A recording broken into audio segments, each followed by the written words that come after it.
Selamünaleyküm. Nasılsınız? İyisiniz? Allah razı olsun. Teşekkür ederiz.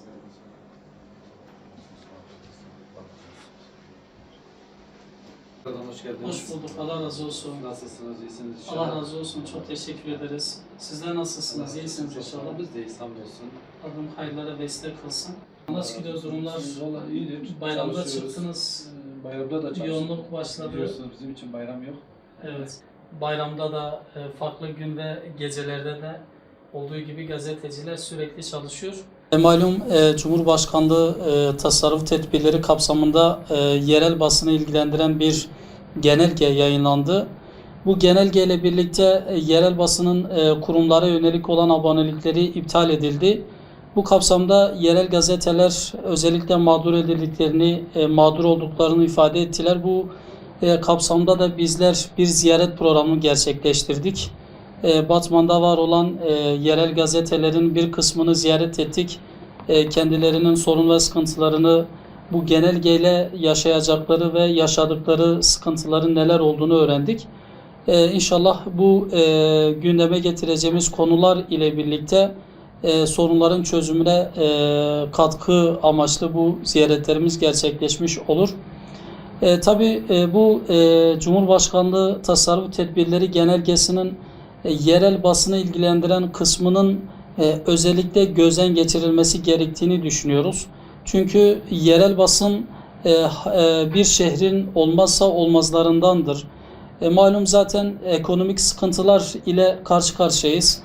Bu noktada da yerel basın da zaten sıkıntılar çekiyordu. Ama bu tedbirlerle birlikte bu sıkıntılar daha da artacaktır. O yüzden mutlaka yerel basınımızın desteklenmesi gerektiğini düşünüyoruz. Bu yerel basınımızı ilgilendiren genelgenin o kısmının gözden geçirilmesinin yerel basın açısından çok faydalı olacağını ifade ediyoruz. Batman merkezimizde yaşanan bazı sorunları da sizlerin aracılığıyla dile getirmek istiyoruz. Malum Batman'ın var olan bazı sorunları var. Özellikle son dönemlerde Batman Belediyesi'nin Şafak Mahallesi, Bahçeli Evler Mahallesi başta olmak üzere Batman'ın farklı mahallelerinde yeraltı çalışmaları var.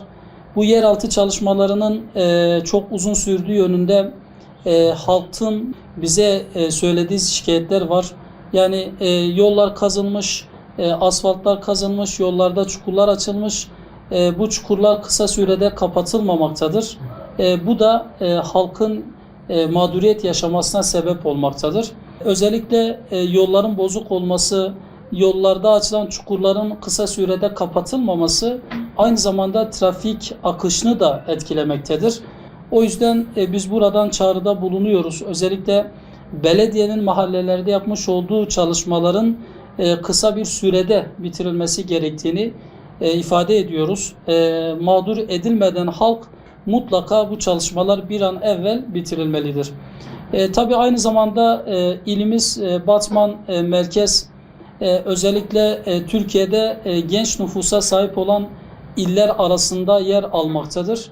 TÜİK'in yapmış olduğu açıklamalarda Batman genç nüfusa sahip iller arasında yer almakta.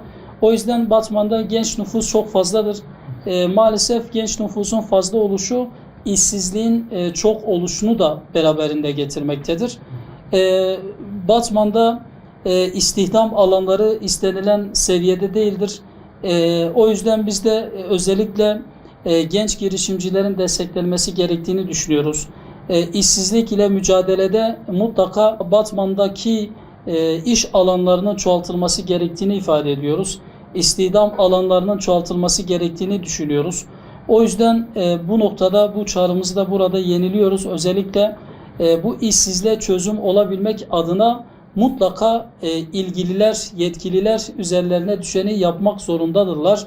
Çünkü gerçekten bizler gençlerimize iyi bir gelecek bırakmak durumunda ve zorundayız. Bunun için de evvela işsizlik problemini çözmek durumundayız.